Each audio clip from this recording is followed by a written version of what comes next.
நம்ம சதி ஓன்னு ஒப்பாரி வைக்கவே ஆரம்பிச்சிட்டாங்க. இவங்க அழுகைக்கு காரணம் என்ன தெரியுமா? நீங்க சதி சதின்னு சொல்லிட்டு இருக்கீங்க, அதெல்லாம் ரெண்டாவது பட்சம். அந்த மனுஷனுக்காக கால்ல கிடந்த செருப்ப கூட காணோம், எப்ப விழுந்ததுன்னு தெரியல. அவர் முன்னாடி போய் நின்று கையில வச்சிருந்த தண்ணி குடத்தையும் காணோம், எப்ப விழுந்ததுன்னு தெரியல. அவர் முன்னாடி போய் நின்று மனுஷன் என்ன பார்த்து ஒரு சிரிப்பு சிரிச்சாரா? சிரிக்கலையே. அவ்வளவு கேவலமான ஒரு பார்வை என்ன பார்த்துட்டு போனாரு. அந்த ரேஞ்சுக்கு நான் என்ன தப்பு பண்ணேன்? பேசலனா கூட பரவாயில்ல, லைட்டா ஒரு சிரிப்பாவது சிரிச்சிட்டு போயிருக்கலாமே, அது கூட செய்யலையே அப்படின்னு சொல்லிட்டு ஒப்பாரி வைக்க ஆரம்பிச்சிட்டாங்க. அந்த ஒப்பாரிய பார்த்து சுத்தி இருந்த அக்காமார்கள் எல்லாம் அவளை கட்டி பிடிச்சுக்கிறாங்க. அதே சமயம் நம்ம ரோஹிணி அங்க வராங்க. வாங்க வாங்க சீக்கிரம் வாங்க, அப்பா கூப்பிடுறாப்ல, சதிய கூப்பிடுறாப்ல அப்படின்னு சொல்லிட்டு போறாங்க. என்னமா சதி, அப்பா கூப்பிடுறேங்கிறாரு, உன்னால அப்பாவை போய் இந்த நிலைமையில மீட் பண்ண முடியுமா? இல்ல ஏதாவது ஒரு காரணத்தை சொல்லி நாங்க பாத்துக்கவா அப்படின்னு கேட்க, அதெல்லாம் பிரச்சனை இல்லக்கா, நான் போய் பாக்குறேன் அப்படின்னு நம்ம சதி சொல்லிட்டு அங்க இருந்து புறப்படுறாங்க. அந்த பக்கம் நம்ம சந்திரன் வசந்த கால விழாவுக்கான வேலைகள் எல்லாத்தையும் சிறப்பா செய்ய ஆரம்பிச்சிட்டாரு. அதை மேற்பாவை பாக்குறாரு நம்ம தகப்ப. ரோஹிணி அந்த பக்கத்துல இருந்து வரா, சந்திரன் கூட ஒட்னாப்புல நின்னுக்கிறா, கேப்பே விட மாட்டேங்கிறா. பின்னாடியே அவ கூப்பிட்டு விட்ட நம்ம சதியும் வந்து சேர்றாங்க அக்காமார்களோட. அப்பா விசாரிக்கிறாப்ல, என்ன சதி ரொம்ப நேரமா ஆள காணோம், தண்ணி அடிக்க போனே,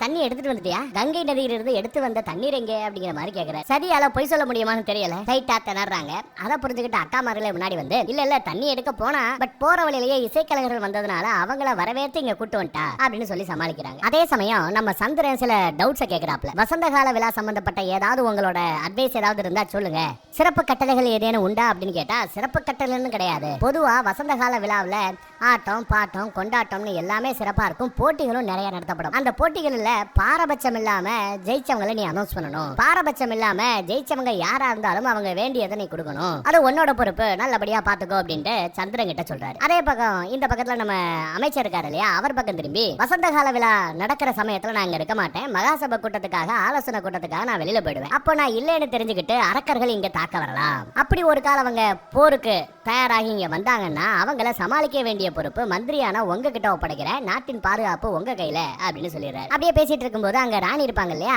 அவங்க என்ன சொல்றாங்க, நம்ம மாதங்கி இங்க வந்தா நல்லா இருக்கும்ல, நான் அவளுக்கும் அழைப்பு விடுக்கிறேன், மாதங்கி இங்க வந்தா கொஞ்சம் ஒத்தாசையா நிறைய வேலைகளை செய்வா அப்படிங்கிற மாதிரி பேசிட்டு இருக்காங்க. மாதங்கின்னு ஒரு புது கேரக்டர் உள்ள இன்ட்ரோ ஆகுது, அதுவும் இவங்களோட பொண்ணா இல்ல வேற யாராவது சொந்த பந்தமானு தெரியல.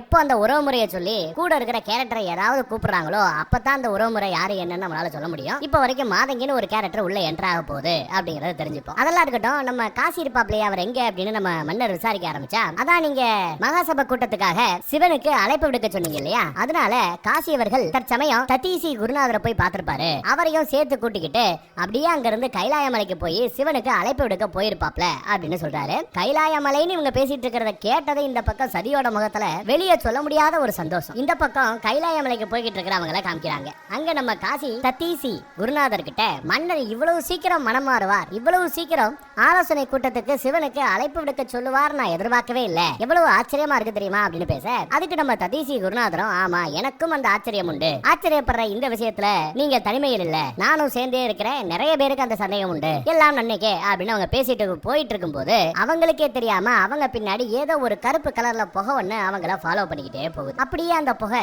இவங்களை பின்தொடர்ந்து வர்றத கேமரால கொஞ்சம் வித்தியாசமா காமிக்கிறாங்க. அது யாரு என்னன்றது இப்ப வரைக்கும் சரியா புலப்படல. அப்படியே இவங்க போற வழியில, நம்ம ஆட்கள் போற வழியில ஊதா கலர்ல சங்கு பூ பூத்திருக்கும். பல வருடங்களுக்கு ஒரு முறை பூக்கக்கூடிய இந்த பூக்கள் நம்ம சங்கரருக்கு அந்த பூனா ரொம்பவே பிடிக்குமா. இந்த பூக்களை கொண்டு போய் அவர்கிட்ட கொடுத்தா சந்தோஷப்படுவார் சொல்லிட்டு சங்கு பூவை சங்கரருக்காக இவங்க பறிச்சுக்கிட்டு இருக்காங்க. அதையும் அந்த புகை மனுஷன் பாத்துக்கிட்டு இருக்கான். இந்த பக்கம் வசந்த கால விழாவில பங்கெடுக்கிறதுக்காக ஏதோ ஒரு பல்லக்குல முக்கியமான ஆள் யாரோ வந்துகிட்டு இருக்காங்க. நம்ம மாதங்கியோட பல்லக்கா தான் இருக்கணும். மாதங்கி இந்த மாதிரி பல்லக்குல வந்துகிட்டு இருக்கிறத பார்த்த ஊர் மக்கள், அதுலயும் குறிப்பா இளைஞர்கள், மாதங்கி வர்றா மாதங்கி வர்றான்னு சொல்லி விட்டுக்கிட்டே பேசுறாங்க. இன்னும் ரெண்டு பேரு பக்கத்துல பல்லக்கு பக்கத்துல வந்துட்டு, ஒரே ஒரு ரூபா முகத்தை காமிக்க கூடாதா, அந்த முகத்து தரிசனம் கிடைக்காதா அப்படின்னு கேட்டா, முகத்தை பாக்குறதுக்கே 1000 ரூபாய் இருந்தா கூட காமிக்கிறேன், இல்லைன்னா ஓடிப்போ அப்படின்னு விரட்டுது அந்த மாதங்கிங்கிற கேரக்டர். அவ வெத்தலைய வாயில போட்டு அந்த பக்கம் துப்பி இருப்பா, அதை எடுத்து தின்றதுக்கே ரெண்டு பேருக்கு பரமானந்தமா ஃபீல் பண்றாங்க. பல்லக்கு ஒரு வழியா அரண்மனையோட வாசலுக்கு வந்து சேருது. உள்ள நம்ம மாதங்கி அப்படியே அவளோட பொன்னான கால்களை எடுத்து கீழே வச்சு அப்படியே வெளியில எட்டி பாக்குறாங்க. உடம்பு முழுக்க ஆபரணங்களோட பயங்கர மேக்கப்போட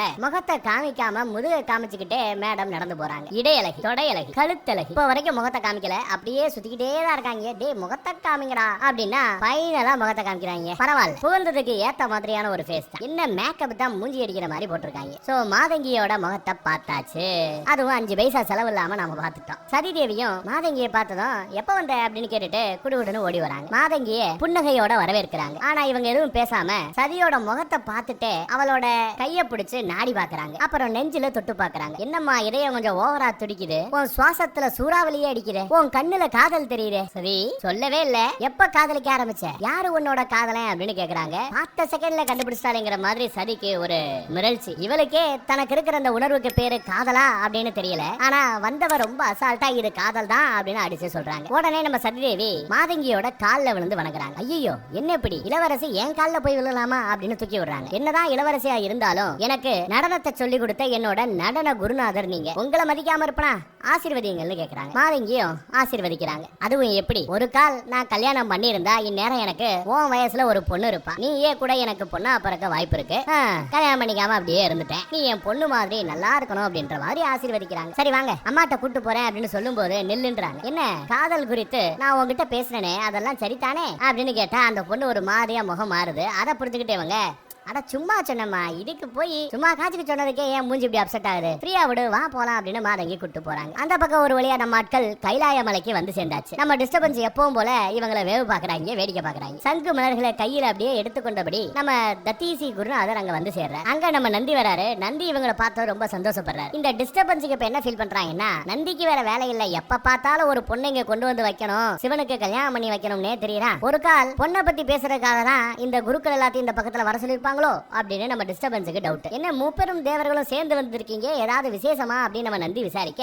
ஆமா ஆமா முக்கியமான விஷயம் தான், நடக்க போற ஆலோசனை கூட்டத்துக்கு நம்ம சிவனை வரவேற்கிறதுக்காக வந்திருக்கிறதா சொல்றாங்க. அதுவும் தக்ஷ மகாராஜாவே சிவனை வரவேற்றிருக்கிறார் அப்படிங்கிற மேட்டரை கேட்டு நந்திக்கு பயங்கர ஷாக்கு, கூடவே சந்தோஷம். ஆஹா அவரா, சிவனை பகைய மறந்து வர சொல்லி இருக்கிறாரா அப்படின்னு குஷி ஆயிராரு. சரி நாம அப்புறம் பேசுவோம், சிவனை பார்க்கணும், அனுமதி உண்டா அப்படின்னு நம்ம நந்தி கிட்ட கேட்க, உங்களுக்கு இல்லாமல் என்ன, வாங்க கூட்டு போறேன்னு நந்தி தேவ இவங்களை கூட்டிட்டு போறாரு, ஈசங்கிட்ட கூட்டிட்டு போறாரு. இந்த பக்கம் வசந்த கால விழாவுக்கான வேலைகள் இன்னும் சிறப்பா போய்கிட்டு இருக்கு. எப்பவும் போல ரேவதி மட்டும் சோகத்தின் மொத்த உருவமா தனிமையில உட்காந்துக்கிட்டு இருக்காங்க. அம்மா அப்ப பக்கத்துல வராங்க. பொண்ணு கிட்ட ஆறுதலா 4 வார்த்தை பேசுறாங்க. பொண்ணு எப்பவும் போல என் புருஷன் அந்த ரோஹிணி கூட தான் டைம் ஸ்பெண்ட் பண்ண போறாரு, இந்த விழாவை கூட அவங்க கூட தான் சேர்ந்து கொண்டாட போறாரு, அப்ப எனக்கு சோகம் இருக்காதா அப்படின்னு பேசிக்கிட்டு இருக்கும்போது பின்னாடி நம்ம மாதங்கி வராங்க. இவங்க பேசினதை கேட்டுறாங்க. புருஷங்களை கைக்குள்ள போட்டுக்கிறது அப்படிங்கிறது ஒரு கலை, அதுக்கு கொஞ்சம் பொய் வேணும், கொஞ்சம் சரி பண்ணணும், கொஞ்சம் புன்னகை வேணும், கொஞ்சம் மேக்கப் வேணும், எல்லாம் சேர்த்து வச்சு அந்த புருஷங்களை கைக்குள்ள ஒரு பிடி மாதிரி நம்ம பிடிக்கணும் அப்படின்னு பேச ஆரம்பிக்க, வந்ததும் பாடம் சொல்லி ஆரம்பிச்சிட்டியா, சரி உன்னை வரவேற்கக்கூடிய அந்த ஒரு சிறப்பை எனக்கு கொடு அப்படின்னு சொல்லிட்டு நம்ம ராணி அவங்கள வரவேற்கிறாங்க, சிறப்பு செய்யறாங்க. அங்க வச்சு ஆமா வசந்த கலா விழாவுக்கு பெயிண்டிங் எல்லாம் என்ன மாதிரி பண்ண போறீங்கன்னு கேட்டா, நம்ம கிட்ட கலர் கலரா வண்ணங்கள் இருக்கு, அந்த வண்ணங்கள் எல்லாம் வச்சு பண்ண போறோம் அப்படிங்கிற மாதிரி ராணி சொல்ல, உங்க கிட்ட காதல் வண்ணம் இருக்கா அப்படின்னு கேக்குறாங்க. கலர்னா நமக்கு பச்சை சிவப்பு மஞ்சள்னு தெரியும், அதென்ன காதல் கலர் காதல் வண்ணம் அப்படின்னு கேக்குறாங்க. இருக்கு, புதுசா மார்க்கெட்டுக்கு வந்திருக்கு, அதுக்கு நம்ம பெயிண்டர் கிட்ட போய் தான் அந்த காதல் வண்ணத்தை பத்தி நம்ம விசாரிக்கணும். சரி நீ என் கூட வரையா, பெயிண்டர் கிட்ட போய் காதல் வண்ணம் வேணும்னு நம்ம விசாரிச்சுட்டு வரலாம் அப்படின்னு கேட்க, இவங்களும் சரின்னு ஒத்துக்கிறாங்க. ரூம்ல கூட பாருங்களேன், சரி எப்ப பார்த்தாலும் கைலாய மலை பக்கமே பாத்துக்கிட்டு இருக்காங்க, அந்த திசையவே பாத்துக்கிட்டு இருக்காங்க. இவங்க அக்காமாருக சிவன் எப்படியெல்லாம் சதி செய்யறார் அப்படின்னு தப்பு தப்பா சிவன் மேல புகார் சொன்னாங்க இல்லையா, அதெல்லாம் அவங்க நினைச்சு பாக்குறாங்க. அதே சமயம் நம்ம மாதங்கி அங்க வராங்க. சதியை பார்த்ததும், நான் நந்தவனத்துல நீ என்ன வரவேற்கும் போது சும்மா வேடிக்கையா சொன்னேன்னு சொன்னேன், பட் நான் ரொம்ப சீரியஸாவே சொல்றேன், உன்னை பார்த்தாலே தெரியுது நீ யாரையோ காதலிக்கிறேன்னு. ஒருத்தருக்கு காதல் வந்துருச்சு அப்படிங்கறத அவங்க இதய துடிப்பை வச்சே கண்டுபிடிச்சிடலாமா, அளவுக்கு அதிகமா இதயம் துடிக்குமா, இதயம் தான் முத காதலை காட்டி கொடுக்குமா. ஆனா நம்ம சரி தனக்கு காதல் இல்லைங்கிற மாதிரி பேசுறாங்க, எனக்கு ஏதோ ஒரு உணர்வு இருக்கு, அது காதல் தானா அப்படின்னு சந்தேகமா இருக்குங்கிறாங்க. ஏகப்பட்ட கேள்விகளும் குழப்பங்களும் மனசுக்குள்ள இருக்குங்கிறாங்க. ஆமா நீ காதலை ஏற்க மறுக்கிற, இன்றைக்காவது ஒரு நாள் அந்த காதல் உன்னை கவிக்கொள்ளும், அப்பொழுது உனக்கு இருக்கக்கூடிய அந்த வினாக்களுக்கு நீயே விடையை காண்பாய், உனக்கு இருக்கக்கூடிய குழப்பங்கள் அனைத்தும் உன்னாலே தீர்க்கப்படும். என்று உனக்கு காதல் கம்ப்ளீட்டா மலருதோ அன்று உனக்கு சந்தேகங்களே இருக்காது. இப்போ உனக்கு நடக்கிறது உன் மனசுக்கும் காதலுக்கும் நடுவுல நடக்கிற ஒரு போர், அந்த போர்ல கட்டாயம் உன் மனசு தோக்கும், காதல் ஜெயிக்கும் அப்படின்னு பேசிட்டு டப்புனு அந்த பொண்ணோட கண்ணை மூடுறாங்க. கண்ணை மூட சொல்லிட்டு, இப்ப நான் கேட்கிற கேள்விக்கு பதில் சொல்லு, கண்ணை மூடுனதும் உன் நினைப்புல வர்றது யார், கண்ணை மூடுனதும் உன் நினைப்பில் யார் வருகிறாரோ அவரே உன் காதலன், யார் நினைப்புல வர்றா அப்படின்னு கேக்குறாங்க. ஆனா இந்த அம்மா கண்ணை மூடுனதும் நினைப்பு ஃபுல்லா யார் மேல இருக்கு, முழுக்க முழுக்க சிவன் மேல இருக்கு, சிவன் தான் கண்ணை மூடுனதும் வந்து போறார், சோ சிவன் தான் உன்னோட காதலன் அப்படிங்கறத நம்மளால விஷுவல்ல பார்க்க முடியுது. மாதங்கி கிட்ட இவளா சொன்னாதான் உண்டு. சிவன் வாசிச்ச அந்த தேவகான இசைய நினைச்சாலே இவங்களுக்கு புல்லரிக்குது. அந்த ஈசனே முழுக்க முழுக்க இவங்க கண்ண மூணுல இருந்து முழுக்க முழுக்க அந்த ஈசனோட நினைப்பாதான் இருக்கு. இருந்தாலும் நம்ம சதி போய் சொல்றாங்க, கண்ணை மூணுனா யாருமே என் கண்களுக்கு திலப்படவில்லை, யாரு மேலேயும் எனக்கு காதலும் இல்லை, சும்மா சும்மா அதையே பேசிட்டு இருக்காங்கன்னு சொல்லிட்டு ஓடி போயிடுறா. இருந்தாலும் மாதங்கி அதை நம்பல. ஒரு வழியா அந்த பக்கம் கைலாய மலைக்கு போய் நம்ம சிவனை தரிசிக்க கூடிய அந்த தரிசனம் இவங்களுக்கு கிடைக்குது. அதுலயும் குறிப்பா நம்ம ததீசி சங்கு மலர்களால அவருக்கு அபிஷேகமே செய்யறாங்க. செய்யறார். பொதுவா தண்ணி ஊத்தி காலை கழுவி விடுவாங்க, மரியாதை செய்வாங்க. இவரு அவரோட கண்ணீரை சிவனோட கால்ல விட்டு கண்ணீர் அபிஷேகம் செய்யறார். என்னாச்சு அப்படின்னு நம்ம சிவனே விசாரிக்கிறாரு. ஏன் அழுகுறீங்கன்னு கேக்குறாரு. இல்ல உங்க தரிசனம் கிடைச்சதுனால கிடைச்ச ஆனந்த கண்ணீர் அப்படிங்கிறாரு நம்ம ததீசி. ஆமா, சப்தரிசிகள்ல 3 பேர் வந்திருக்கிறீங்களே, ஒன்னா வந்திருக்கிறீங்களே, என்ன விசேஷம் நம்ம சிவன் கேட்க, இந்த மாதிரி தட்ச மகாராஜா உங்களை மகாசபை கூட்டத்துக்கு வரவேற்று இருப்பதாக எடுத்து சொல்றாங்க. அசுர குரு சுக்கராச்சாரியாருக்கும் அழைப்பு விடுக்கப்பட்டிருக்கு. அடிக்கடி நடக்கக்கூடிய அசுரர்களுக்கும் தேவர்களுக்குமான போர், அசுரர்களுக்கும் மனிதர்களுக்குமான போர், அது எல்லாத்தையுமே வேண்டாம் சொல்லிட்டு சமாதானமா போலாமே அப்படிங்கிற மாதிரி ஒரு சமாதான முயற்சியை எடுக்க போறாரா. அதுக்கு நீங்களும் வரணும் அப்படின்னு சொல்றாரு. அதுக்கு தான் அழைப்பு விடுக்கப்பட்டிருக்கிறதாவும் சொல்றாங்க. அதை கேட்டதும் நம்ம சிவன் நிறைய விஷயங்களை பேச ஆரம்பிக்கிறாரு. நமக்கு தெரியாத விஷயங்களை சொல்றாரு. என்ன சொல்றாருன்னா, இதுக்கு முன்னாடியும் நீங்க பல காலத்துக்கு முன்னாடி ஒரு மகாசபை கூட்டத்தை கூட்டினீங்க. அந்த கூட்டத்துல என்ன பண்றீங்க, எல்லாரையும் வர வச்சு மூவுலகமும் எப்படி இயக்கப்பட போகிறது, எந்த விதிகளின் அடிப்படையில் இயக்கப்பட போகிறது அப்படிங்கறத ஒரு திட்டமா சப்மிட் பண்றீங்க. அதுக்கப்புறம் அந்த திட்டத்தின் பால் எல்லா பேரும் டிஸ்கஸ் பண்றீங்க. விவாதம் எல்லாம் முடிஞ்சதுக்கு அப்புறம் அதை சட்டமா ஏற்றீங்க. ஆனா அதுல பாரபட்சணையோட அநீதி தீர்ப்பை கொடுக்குறீங்க. அதனால தேவ அசுர யுத்தம் நடக்குது. அதுக்கப்புறம் எந்த அநீதி தீர்ப்புனால இந்த யுத்தம் நடந்ததோ அதே பாரபட்சமான அநீதியான தீர்ப்புக்கு தீர்வு காணணும்னு சொல்லிட்டு மறுபடியும் மகாசபையை கூட்டுறீங்க. என்ன விளையாட்டு இது? இந்த மாதிரியான தீர்ப்புகளும் தீர்வுகளும் எனக்கெல்லாம் செட் ஆகாது. இதுல நான் பங்கெடுக்க விரும்பல. ஏன்னா நீங்க வாட்டுக்கு ஏதாவது ஒரு பிரச்சனை பண்ணி எடுத்தது யுத்தம்னு ஆரம்பிச்சிருங்க. பொதுவா யுத்தம்னு வந்தா பாதிக்கப்பட போறது இயற்கை தான். மண் வளம் பாதிக்கப்படும், காட்டு வளம் பாதிக்கப்படும், காட்டுல வாழக்கூடிய விலங்குகள் பாதிக்கப்படும், இயற்கை அழியும். இதுக்கெல்லாம் காரணமா இருக்கிறது உங்க மகாசபை கூட்டம் தாயா, உங்ககிட்ட இருக்கிற அந்த பாரபட்சம் தாயா. பாரபட்சமே உலக அழிவுக்கு காரணம். உலகத்தில் இருக்கும் அத்தனை ஜீவராசிகளும் பாரபட்சம் இல்லாமல் நடந்து கொண்டால் உலகமே சொர்க்கமாயிடாதா? இந்த மனித வாழ்வுல இருக்கிற அந்த காலமே பொன்னான சொர்க்க காலமா இருக்காதா அப்படிங்கிற பெருசா அந்த மகாசபை கூட்டத்தின் மேல விருப்பம் இல்லைங்கிற மாதிரி பேசுற. அப்ப நம்ம காசி குருக்கள் இருக்காரு இல்லையா, அவரு காசி ரிஷி, நீங்க சொல்றதெல்லாம் சரிதான், அதனாலதான் உங்களை நாங்க மகாசபை கூட்டத்துல கூப்பிடுறோம். நீங்க இருக்கிற இடத்துல அநீதி நடக்க வாய்ப்பே இல்ல. நீங்க இருந்தீங்கன்னா வருங்காலத்துல தப்பு நடக்க போறத இப்பயே நம்ம கண்ட்ரோல் பண்ண முடியும். நீங்க கண்டிப்பா இருக்கணும் அப்படின்னு மறுபடியும் பிரஷர் போட்டு வரவேற்கிறார் நம்ம காசி. உங்களுக்கு என்ன வேணும், அந்த மகாசபை கூட்டத்துல என்ன காண போறீங்க அப்படின்னு கேட்டா அமைதி ஒற்றுமை அப்படிங்கிறாரு நம்ம காசி. அந்த அமைதியும் ஒற்றுமையும் கிடைக்கிறதுக்கு மகாசபை கூட்டம் ஒண்ணும் அவசியம் இல்ல. தன்னலம் இல்லாத பார்வை, அகங்காரம் இல்லாத பார்வை, பேராசை இல்லாத ஒரு பார்வை, அந்த பார்வையை ஒரு சிலர் வச்சிருக்கணும் அப்படிங்கிறாரு நம்ம காசி ரிஷி.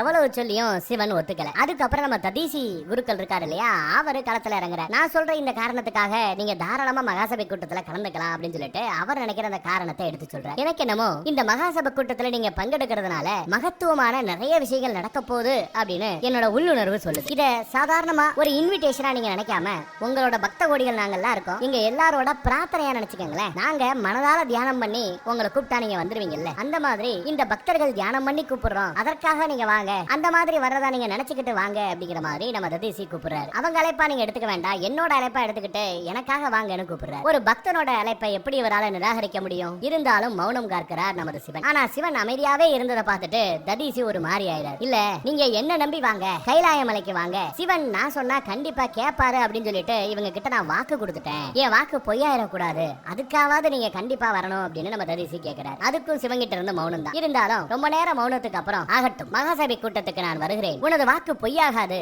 அப்படின்னு ஒரு ஆசீர்வாதத்தை போட இவங்க எல்லாம் அப்படியே குளிர்ந்துறாங்க. என்ன பாக்கியம் செஞ்சோமோ, நீங்க கலந்துக்க போற அந்த மகாசபை கூட்டத்துல நாங்களும் கலந்துக்க ஒரு வாய்ப்பு கிடைச்சதே அப்படின்னு வந்திருந்த எல்லா பேரும் கைகூப்பி வணங்குறாங்க. இருந்தாலும் ஒரு கண்டிஷன் அப்படின்னு நம்ம சிவன் ஒரு கண்டிஷனை போடுறாரு. இது எல்லாருக்கும் ஷாக்கு. என்ன சிவனே கண்டிஷன் போடுறாரு அப்படின்னு. அந்த கண்டிஷன் என்னவா இருக்கும்? இந்த கண்டிஷனுக்கு அந்த பக்கம் நம்ம தட்ச மகாராஜா ஒத்துப்பாப்லையா? அடுத்த எபிசோட்ல பாப்போம்.